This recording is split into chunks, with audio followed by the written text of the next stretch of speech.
الحمد لله رب العالمين والصلاة والسلام على نبينا محمد وعلى آله وصحبه اجمعین۔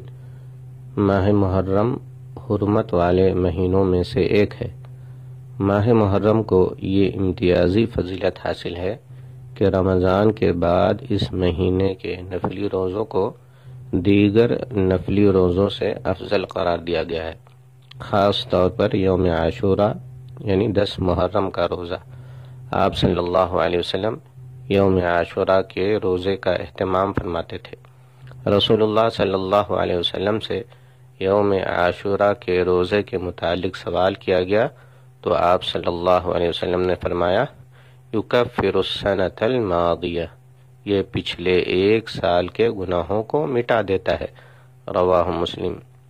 چونکہ یہود و نصارہ بھی 10 محرم کی تعظیم کرتے تھے اور روزہ رکھتے تھے تو آپ صلی اللہ علیہ وسلم نے ان کی مخالفت کا عزم کر لیا اور فرمایا، لئن بقیت الی قابل لأصومن التاسع، اگر میں آئندہ سال تک زندہ رہا تو 9 محرم کا بھی روزہ رکھوں گا، رواہ مسلم۔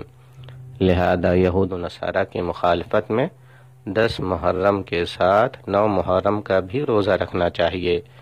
امام ابن القیم اور حافظ ابن حجر رحمہم اللہ کا کہنا ہے کہ صوم عاشوراء کے 3 مراتب ہیں۔ سب سے ادنا مرتبہ یہ ہے کہ صرف 10 محرم کا روزہ رکھا جائے، پھر اس سے اونچا مرتبہ یہ ہے کہ 10 محرم کے ساتھ 9 محرم کا بھی روزہ رکھا جائے، یعنی 2 روزے رکھے جائے، اور اس سے اونچا مرتبہ یہ ہے کہ ان دونوں کے ساتھ یعنی 9 اور 10 محرم کے ساتھ 11 محرم کا بھی روزہ رکھا جائے، یعنی 3 روزے رکھے جائیں، کیونکہ اس مہینے میں جتنے زیادہ روزے رکھے جائیں گے اتنا زیادہ اجر و ثواب ہوگا۔ واللہ تعالی اعلم۔ والسلام علیکم ورحمۃ اللہ وبرکاتہ۔